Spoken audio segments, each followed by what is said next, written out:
Okay, so another championship for the Golden State Warriors. I know a lot of people were probably shocked by the result, you know, but like I said, it's very difficult to predict a future bet. Okay, uh, let alone an outright winner for a game. Okay, it's very difficult to do that. So, I know the numerology people that do numerology and gematria. I know they're probably disappointed about what they predicted. That's why I left it up to debate on my channel. I didn't want to go either way because I know that's very difficult to predict. Okay, but much respect to the people that are trying to put out the truth in with that information. Okay, and who even predicting that stuff with 80% accuracy, 70% accuracy. Uh, that's pretty good if you can do that. Okay. So what I want to talk about is the spread. And just like in my last video, I said it was going to be the halftime trap, and that's exactly what happened. Okay. It played out real nicely.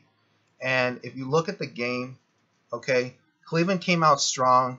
Okay, I was wrong about the fouls. Okay, they ended up going with the early fouls, which I was kind of surprised about that. And but the halftime trap did work. Okay, Golden State ended up going on a big run in the second period and second quarter, and they outscored them by 15. So they ended up being up by 11 at halftime. Okay, that got a lot of people to double up, just like I said on Golden State. Take Golden State. The line was 2 second half.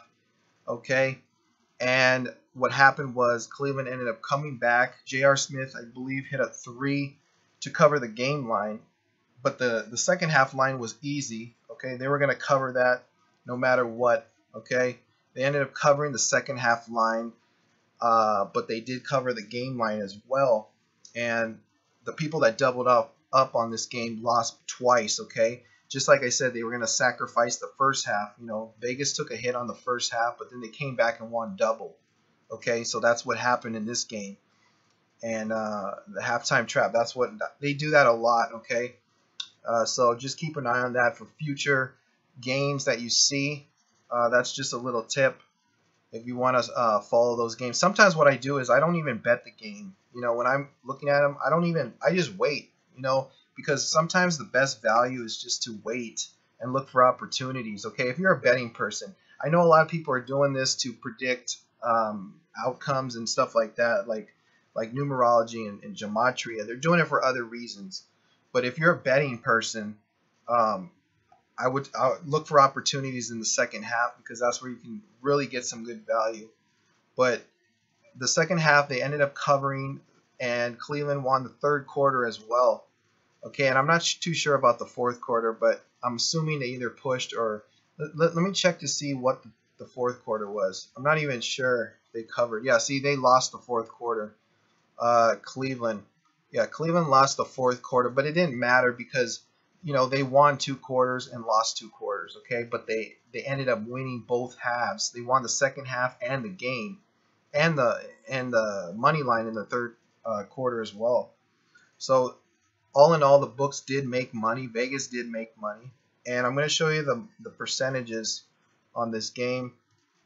Okay, so right here, it looks like it's pretty much even with the cash percentage, even though there was more tickets on the Warriors. So what happened was a lot of people were betting the Warriors early. Okay, a lot of money was getting pounded on the Warriors early, and then the sharp money ended up coming in on the Cavaliers later in the day.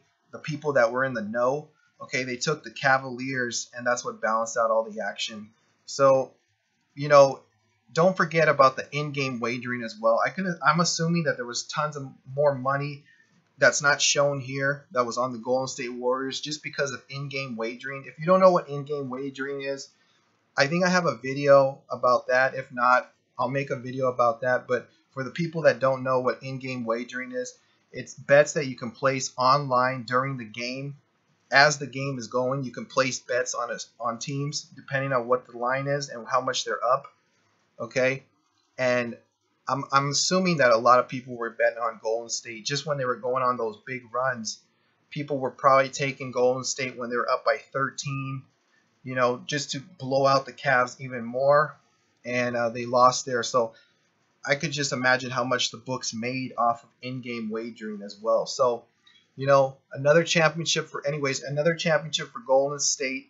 Okay, and you know, a lot of these super teams, these athletes are going to these teams just to chase rings. Okay, and that was pretty obvious with what Kevin Durant did. He went to the Golden State Warriors, ended up winning the title with a power team. Okay, and it seems like that's the era that we're in now with these superstars. They just go to these teams to chase championships and chase rings. Okay, so that's what we saw today. So um, that's gonna cover for the rest of this video. So anybody that's putting out information, keep putting out information. Keep doing whatever you're doing, numerology, gematria. I'm not hating on anybody doing that stuff, okay? You know, eventually we're going to figure this stuff out. And yeah, that's about it. So I'll be back with some more videos on whatever topics that come up, you know, any sports that I have interest in coming up. So comment, rate, and subscribe. Thanks for sharing my videos, and I'll see you then.